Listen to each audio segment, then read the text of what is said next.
Seja bem-vindo, seja bem-vinda a mais um vídeo do nosso canal. Desta vez, as atividades são da semana 3 do PET número 3, primeiro ano. O tema das atividades é a descrição e formas de caracterização. A descrição ocorre pela necessidade de explicar como são os seres, os objetos ou os lugares aos quais se faz referência. Descrever um ser, objeto ou lugar é apresentá-lo por meio das palavras, de forma que quem não os conhece possa fazer uma ideia de como são. Descrever, portanto, consiste em apresentar partes ou traços característicos de seres, lugares, ambientes, objetos, sentimentos ou fenômenos. Para saber mais, consulte o site todamateria.com. A seguir, vêm as atividades. Diferentemente do que ocorre na narração, em que um conjunto de ações se sucedem umas das outras, na descrição enumeram-se aspectos daquilo que é caracterizado. A seguir, você vai ler um poema de Cecília Meirelles, poetisa, professora e jornalista brasileira, considerada uma das vozes líricas mais importantes das literaturas de língua portuguesa. Retrato. Eu não tinha este rosto de hoje, assim calmo, assim triste, assim magro, nem estes olhos tão vazios, nem o lábio amargo. Eu não tinha estas mãos sem força, tão paradas e frias e mortas. Eu não tinha este coração que nem se mostra. Eu não dei por esta mudança, tão simples, tão certa, tão fácil. Em que espelho ficou perdida a minha face? Depois da leitura, vem a primeira questão. Podemos afirmar que a descrição é o modo de organização textual que predomina no poema lido. É uma afirmação. Então, letra A. O que é descrito? Aqui eu já coloquei a resposta. O eu lírico faz a sua descrição física comparando-a com a sua descrição do passado. Letra B. O rosto é um dos elementos centrais do poema. Faça um levantamento das palavras empregadas para caracterizar explicitamente rosto, olhos e lábios. Então vamos retornar ao poema para poder encontrar estas palavras. Então no primeiro verso, eu não tinha este rosto de hoje, assim calmo, então a palavra calmo vai caracterizar o rosto. Assim triste, então triste também caracteriza o rosto. Assim magro, então a palavra magro também caracteriza o substantivo rosto. Então as três palavras caracterizam rosto. A palavra olhos, o substantivo olhos, é caracterizado pelo adjetivo vazios. Então vazios caracteriza olhos.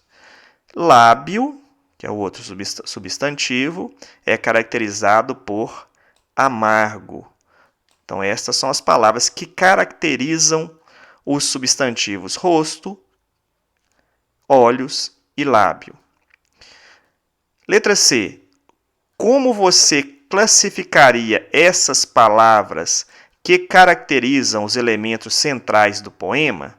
Então, aqui, como nós vimos, as palavras circuladas, elas vão caracterizar os substantivos. Então, as palavras que caracterizam são classificadas gramaticalmente como adjetivos. Número 2. O poema se constrói com base numa oposição central entre passado e presente. Então, aqui diz, na segunda estrofe, o eu lírico fala das mãos no presente. Levante hipóteses como eram suas mãos e seu coração no passado. Então, voltemos aqui na segunda estrofe. Aqui fala das mãos e do coração. Então, aqui no presente, as mãos estão sem força, tão paradas e frias e mortas. Eu não tinha este coração que nem se mostra. Então, aqui é no presente. Então, no presente, tanto as mãos quanto o coração se mostram desta maneira. Então, no passado, as mãos no presente estão sem força. Então, no passado, são mãos que tinham força. Tão paradas no presente, então eram mãos agitadas no passado. Frias e mortas estão se mostrando no presente, então no passado eram mãos quentes e vivas. Sobre o coração, no presente, um coração que nem se mostra, fraco, batendo fraco, então significa que no passado era um coração que estava ativo, batendo forte, pulsando. Próxima questão, então, é a questão letra B, B do número 2. Podemos afirmar que a descrição dos elementos centrais do poema é vista como algo positivo ou negativo? Então, justifique sua resposta. Então, aqui nós temos uma resposta pessoal. Então, você pode caracterizar como positivo ou negativo. Então, eu vejo como positivo, pelo lado positivo. Por quê? A velhice é sinal de experiência e sabedoria, o que eu considero. Assim como vários povos do mundo consideram a velhice como experiência e sabedoria. Próxima questão é a questão número 3. Infere-se da terceira estrofe que, letra A, o eu poético sempre percebeu que mudou física e interiormente, pois tudo ocorreu de forma tão simples, tão certa, tão fácil, como se lê no segundo verso? Não, então alternativa incorreta. Letra B. É evidente a sensação de transitoriedade da vida, o tempo passa e mesmo assim o eu poético fica surpreso com isso. Então a letra B é a alternativa correta. Então estas foram as atividades da semana 3.